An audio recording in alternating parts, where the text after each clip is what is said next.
Hello students, welcome to smarts math online classes. तो आज हम इस वीडियो में क्लास 10 मैथ्स का चैप्टर 1 रियल नंबर एक्सरसाइज 1.2 का सम नंबर 3 करने जा रहे हैं। तो सम स्टार्ट करने से पहले सम की स्टेटमेंट देखते हैं क्या कहती है।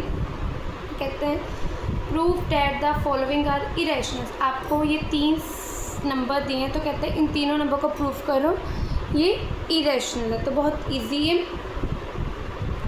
तो चलिए स्टार्ट करते हैं। तो सबसे पहले सम नंबर 1 स्टार्ट करते हैं। सम नंबर 1 क्या है? मैंने सम नंबर 1 में क्या 2 प्रूफ करना है, 2 प्रूफ करना है कि 1/√2 इज़ इरेशनल। ये कौन सा नंबर है? इरेशनल है। तो वही कॉन्ट्राडिक्शन में उल्टा लेके चलेंगे। इरेशनल प्रूफ करना है, मान लेंगे इफ़ पॉसिबल सपोज दैट, खुद से मान लेंगे इरेशनल नहीं है, तो क्या है? Rational. If possible, suppose that 1/√2 is rational number। अगर ये irrational नहीं है तो rational नंबर है। आगे सबसे पहला स्टेप यही होता है कि irrational प्रूफ करना, उल्टा लेके चलना है कि वो rational नंबर है। फिर इसको अगर ये rational नंबर है कि rational नंबर की फॉर्म में लिख देंगे p/q में। दूसरा स्टेप हमेशा क्या करते हैं कि रैशनल नंबर लेके चलते हैं और उसको p/q की फॉर्म में लिख देते हैं। 1/√2 can be written in form. किस फॉर्म में लिखा जा सकते हैं? 1/√2 is equal to p/q where highest common factor of p and q का क्या होगा? 1 होगा। दोनों का हाईएस्ट कॉमन फैक्टर क्या होगा? 1 होगा। एंड ये q नॉट इक्वल टू 0। ठीक है,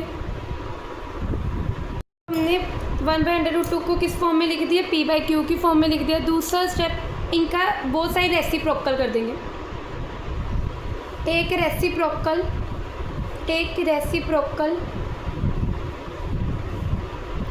बोथ साइड, दोनों साइड का क्या कर देंगे? रेसिप्रोकल। रेसिप्रोकल का क्या मतलब है? डिनोमिनेटर न्यूमिनेटर में चला जाएगा, न्यूमिनेटर डिनोमिनेटर में। जो नीचे है वो ऊपर आ जाएगा। जैसे √2 यहाँ पे नीचे, यहाँ पे ऊपर आ जाएगा, 1 नीचे चला जाएगा। यहाँ पे q नीचे, यहाँ पे q ऊपर आ जाएगा, p ऊपर है, p नीचे आ जाएगा। तो मतलब √2 is equal to q/p।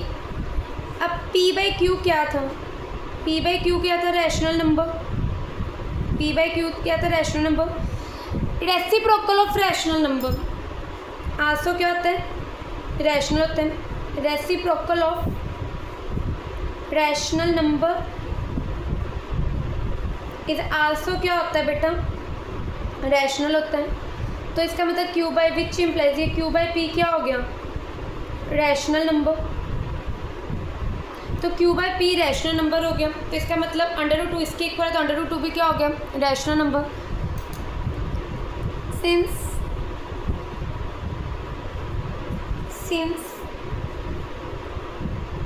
right hand side is rational, which implies, क्या implies करेगा? Left hand side, that means √2 is rational number। मेरे पास क्या आ गया? √2 इज रैशनल नंबर। कॉन्ट्राडिक्शन आ गई क्योंकि मेरे को पता है √2 क्या है? Irrational number. Contradiction arise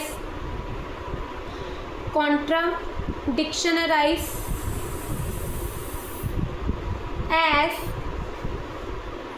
√2 is irrational number. तो इसका मतलब जो मैं मान के चली थी वो क्या हो गया? गलत हो गया। विच इम्प्लाइज, ये क्या इम्प्लाई करेगा? अवर पोजिशन इज़ रॉन्ग। हमारी इस पोजिशन क्या हो गई? रॉन्ग हो गई। अवर पोजिशन इज़ रॉन्ग। मैं क्या मान के चली थी? 1/√2 रैशनल, वो गलत हो गया। तो which implies 1/√2 is irrational number. 1/2 is irrational number, hence proved. ये मैंने प्रूफ करना था। अब सेकंड पार्ट में क्या प्रूव करना है? 7/5 इज़ इरेशनल नंबर। पहला स्टेप वही इरेशनल प्रूफ करने पर क्या लेके चलेंगे कि ये क्या नंबर है, रैशनल।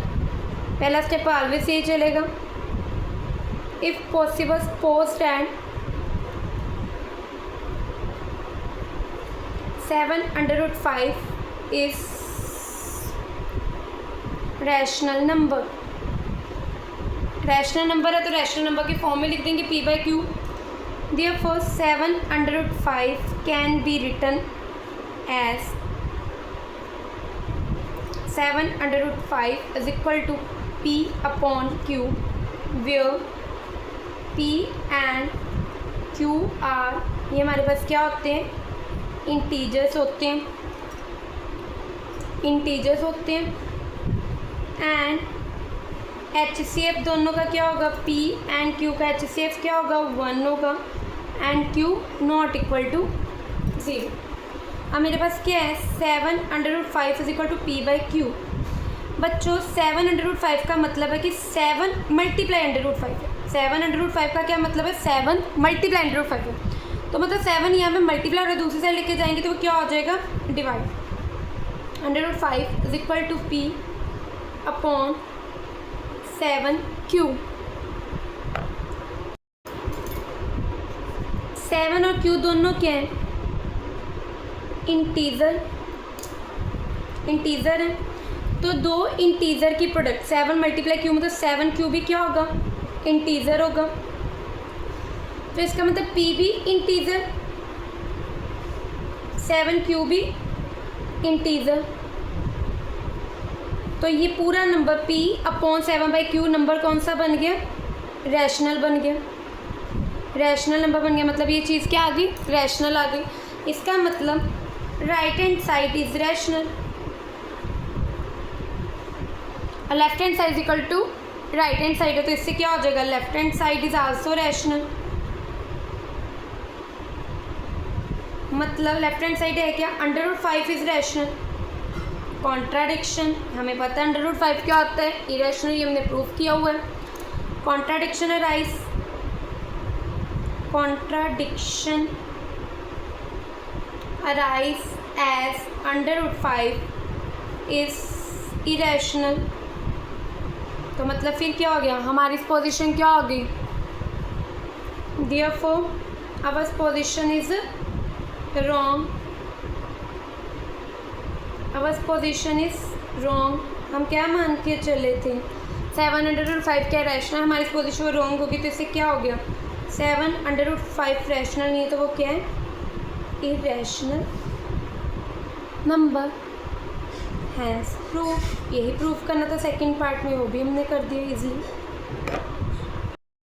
अब थर्ड पार्ट में हमने क्या प्रूफ करना है, 6 + √2 इज इरेशनल। फिर वही कंसेप्ट बच्चों, इफ़ पॉसिबल, ये सपोज कर लेंगे कि इरेशनल नहीं है, रैशनल है। If possible suppose that 6 + √2 is rational number.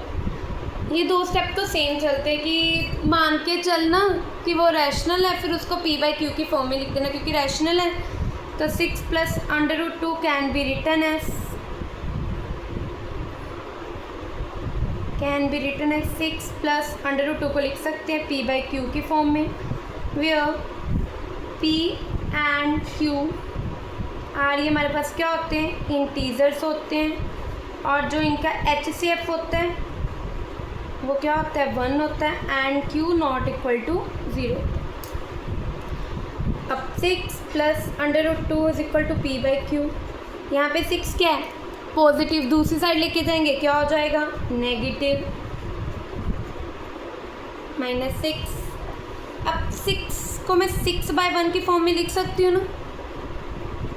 तो ये p/q ये क्या है, रैशनल नंबर, ठीक है। 6/1 p/q की फॉर्म में आ रहा है, ये भी क्या हो गया, रैशनल नंबर। और सब्ट्रैक्शन, दो रैशनल नंबर को माइनस करो तो हमें मिलता क्या आंसर, रैशनल नंबर, ठीक है ना। Subtraction of rational number is rational number. तो मतलब p/q माइनस 6/1 क्या नंबर देगा, रैशनल देगा। मतलब √2 is equal to p/q minus 6/1। Rational में से रैशनल को माइनस करो तो ये पूरा नंबर माइनस होके में कौन सा नंबर देगा,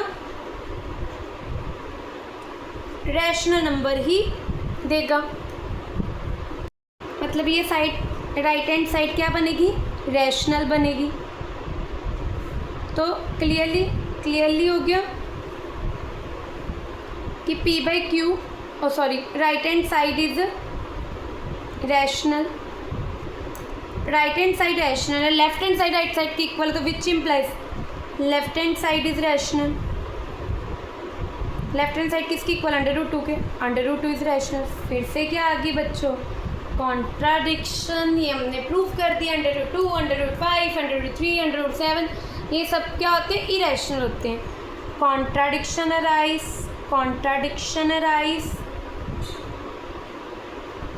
एज √2 क्या होता है, इरेशनल। तो मतलब जो मैं मान के चली थी वो क्या हो गया बच्चों, गलत हो गया। Our position is wrong, our position is wrong. अगर 6 प्लस √2 रैशनल नहीं है तो 6 प्लस √2 क्या हो गया, is irrational number. Hence proof, ये मैंने प्रूफ करना था। आई होप स्टूडेंट आपको ये कंसेप्ट अच्छे से क्लियर हुआ होगा। तो इसी के साथ हमारा फर्स्ट चैप्टर आज कंप्लीट होता है। तो बच्चों ये वाला सम जो इरेशनल प्रूफ करने वाला होता है ये मोस्टली एग्जाम में पूछा जाता है। तो इसके कंसेप्ट आप अच्छे से क्लियर करो। तो फिर भी कोई डाउट आता है तो आप मेरे को कमेंट सेक्शन में कमेंट कर सकते हैं, मैं उस डाउट को सॉल्व करके उस पर वीडियो बनाकर ज़रूर डालूँगी। बस आप मेरे चैनल को ज़्यादा से ज़्यादा लाइक शेयर और सब्सक्राइब कीजिए। Thank you student.